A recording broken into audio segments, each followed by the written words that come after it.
Hey, back with us again is our favorite economist, our favorite analyst of the economy and the political economy of the country. Now, Mark, several developments today.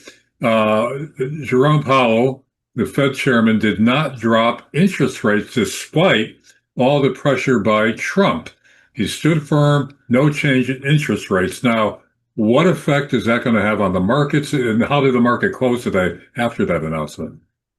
Oh, well, thank you, Larry. The market did actually close slightly down. I think the Dow lost like 170 points, and the S&P closed down roughly about 7.9 points. And there was some expectations that they'd cut interest rates in September, but during Jeremy Powell's speech, he pretty much poured cold water on that. Said he doesn't see any stresses in the labor market. Inflation's still above their target level, so that got the S&P from being up to being down. Were you surprised that he did not cut interest rates? I was not surprised that he did not cut interest. I really wasn't expecting him to cut rates. What did kind of surprise me is right now the number of people on the Federal Reserve that think we should cut interest rates. The dissent or the divide on the Federal Reserve right now is the largest divide on keeping rates steady or cutting rates in the last 32 years. And what there were two dissents, right? Correct. And were they connected with Trump? No, if I had to guess, they're probably pushing the cutting the interest rates things because they know that Jeremy Powell's not going to be there much longer. His term actually expires next year. So there's some people probably already starting to pad the ground to get nominated by Trump for that. Now, do you think that Powell was correct in holding the course for a while longer, or do you think he's being stubborn to show Trump he wasn't going to be bullied by Trump, or was it a combination? Well, that's kind of the funny thing. Personally, I don't think they should cut interest rates right now. There is no strain. The economy is still growing. It's just growing at a snail's pace, but it's still growing. Um, and that brings me to the question: why did Powell cut interest rates 75 basis points right before the election? There was no need to cut it. If he's using the argument now that inflation's still too high, well, inflation's come down, but it was a lot higher before the election. He still cut interest rates. Well, that was a political move to favor Biden. I think that was just 100% political move to support Biden. But yet, you don't think this is a political move to hurt Trump. You think he's got good economic reason to keep interest rates the way they are.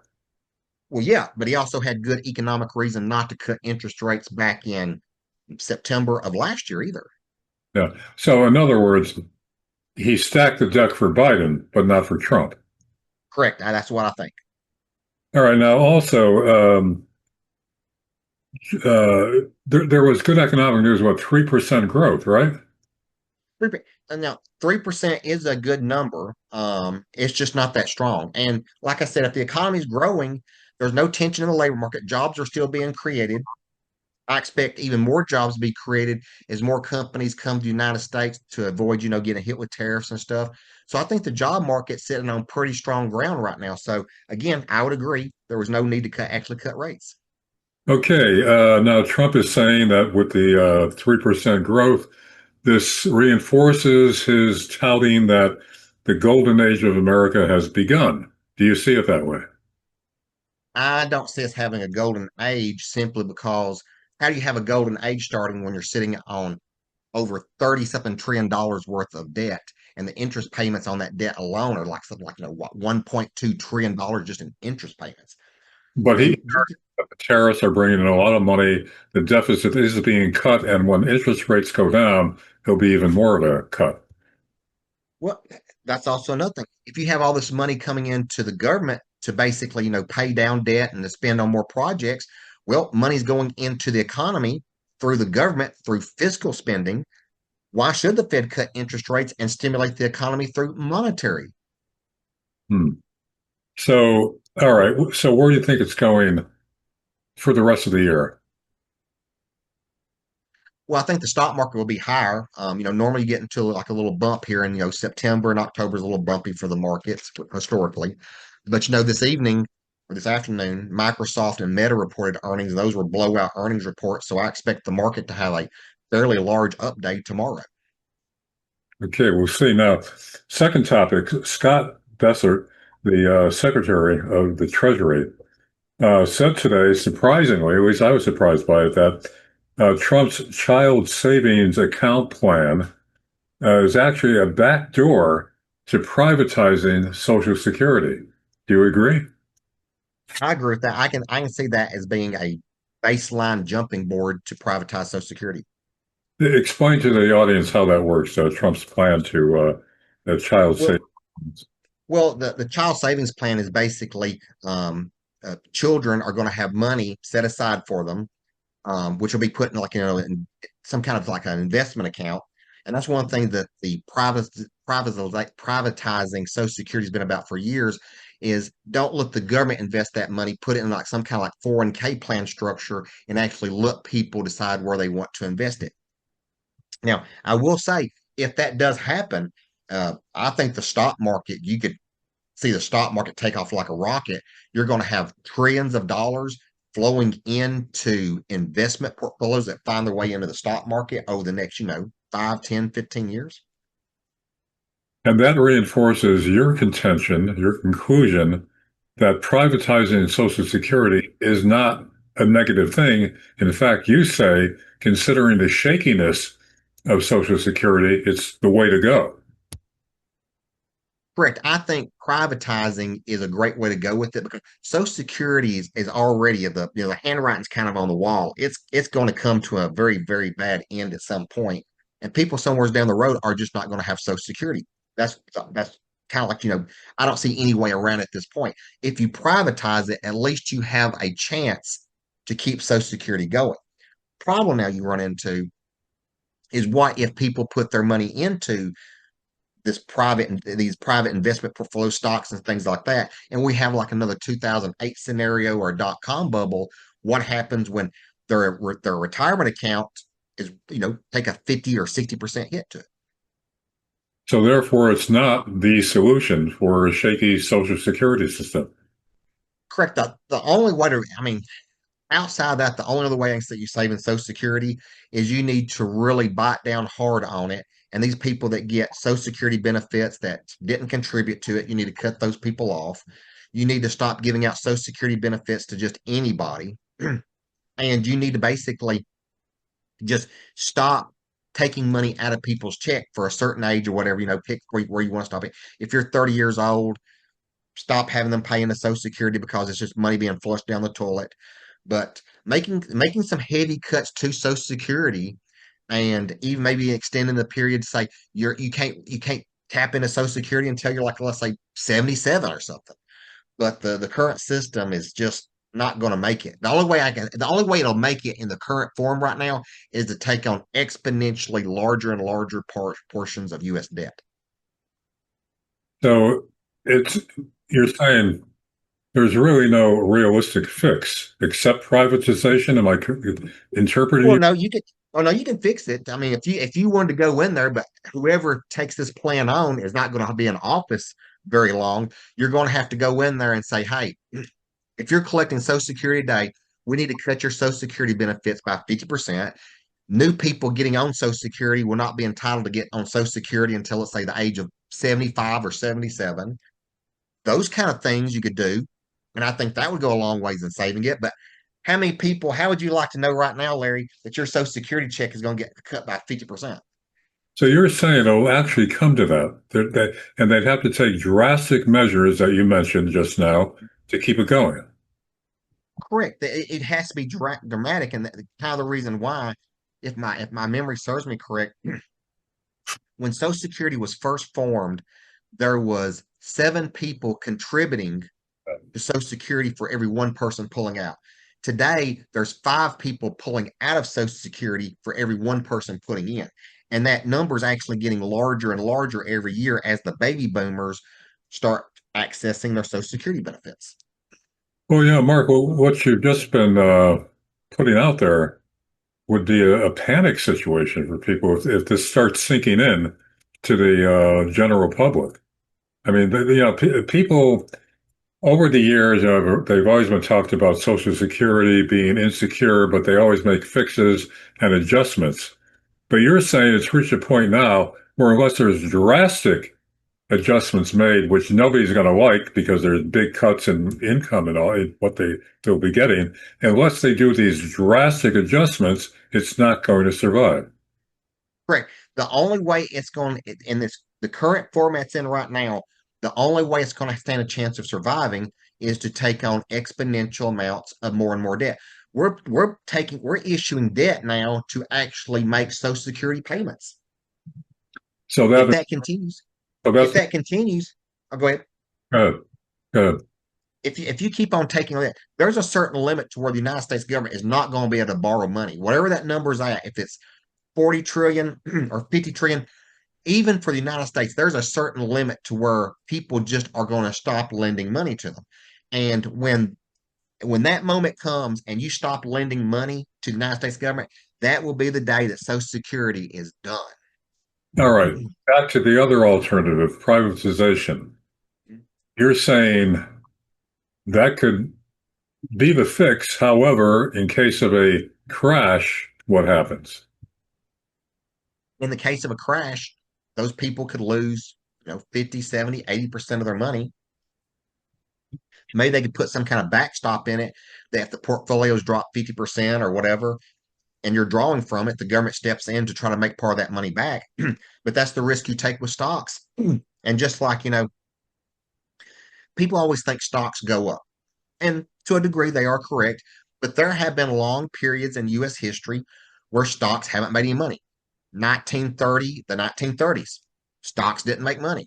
The 1960s, stocks didn't make money. 1970s, stocks, inflation adjusted, didn't make money. So that's kind of the problem. You do have, I mean, look at 2000 to 2010. The stock market had a negative return for a 10-year period. Hmm. So our conclusion is then that there is no good fix, no matter what There's you. no good fix. The the best way to the absolutely best way to fix Social Security was to never have started to begin with. And if it hadn't been started, what would people do in those days, coming out of the Depression? Well, what the government should have done back for the Social Security, they should have done what basically privatize it then. When they pulled money out of Social Security, it should have gone into an account just with your name on it and nobody touch it. Because right now, Social Security is used as a blank check. Oh, we need money for this. Put it over here. Yeah. What you're doing, the money that goes into Social Security, it goes into Treasury bonds. Your Social Security money is being loaned to the U.S. government. When that money gets loaned to the United States government, if you put, let's say, the government takes, let's say, $10,000 out of your paycheck for the year to put into Social Security, that $10,000 might go to buy, research on foot disease in Vietnam. You know how the government spends, especially with all this US aid stuff. That's your money. That's part of that is Social Security money being spent with no control to it. So again, Mark, where does this leave us? It leaves us without Social Security within, what did I say, by 2035, it's going to go broke? Yeah, and I've actually seen the estimate keeps getting pushed out. I remember back in the 1990s, the late 1990s, people were forecasting they'll be bankrupt by 2015. Well, the government keeps on taking on more and more debt. So all they're really doing is they're just simply kicking the can down the road by taking on more debt. But here's the thing I always tell people, if you kick the can long enough, eventually the can's going to kick back on you. So that's inevitable, a kickback. Eventually the can will kick back. And when that happens, um, it could be a very, very bad situation. And how soon could that happen? Well, I keep looking at Social Security, and just when you think Social Security is on its last leg, they do something to pull it out and make it go a little bit longer. Every year, Social Security taxes actually the limit on Social Security that they can pull out actually increases every year. So, and now Trump is doesn't want to tax Social Security, doesn't want to tax tips and all that. So that's going to compound the problem. That will hurt the problem, but from my understanding, the no tax on tips is only up to a certain level. Once you make over a certain amount, taxes start to apply again to it. So again. um, this is a bleak future. Then what will we do? I mean, if it's privatized, again, you may make money and then you may go broke. Correct. I mean, again, the best solution of this was basically to never start it to begin with. But now that we're immersed in it, there's no fix, you're saying. There's no good fix to it. Wow. Okay, on to our last topic. Uh, Congress is claiming that they're going to stop insider trading by members of Congress. You say it's not going to work, and it hasn't worked before because they've tried it before. Explain. Yeah, I think the probability of them stopping that is about the same odds of stopping the sun from coming up tomorrow.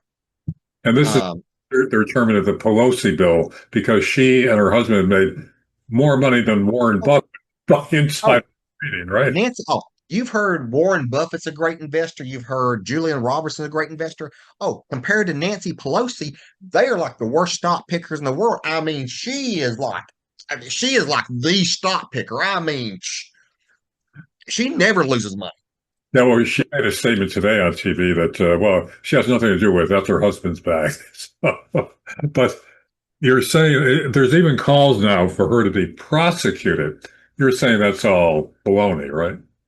Well, no, because and thing back here, I think it was in under Obama in 2012, they actually passed what was called the Stock Act. STOCK. It stood for Stop Trading on Congressional Knowledge, to stop insider trading. That was passed in 2012. That didn't slow Nancy Pelosi down, did it? So why can't they stop it, no matter what kind of law they pass? Well, there's several things. One, um, the Constitution basically protects them to a certain degree. So you can't, the Constitution says you cannot prosecute a legislator for legislating.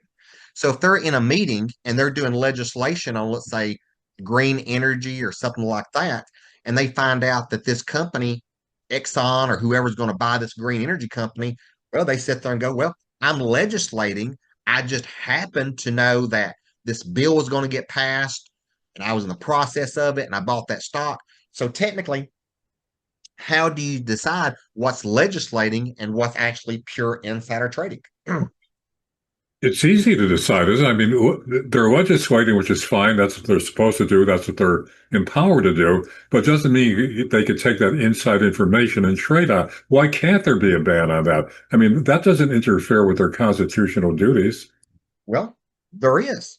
The the SEC has laws against insider trading. That doesn't stop them. They passed the Stock Act to stop them. That hasn't stopped them. And another thing you got to remember, when you try to prosecute someone on insider trading, you have to bring that information into a public courtroom with a jury to review. These Congress people have the ability to make those very same meetings, if they get the insider information in, classified or top secret.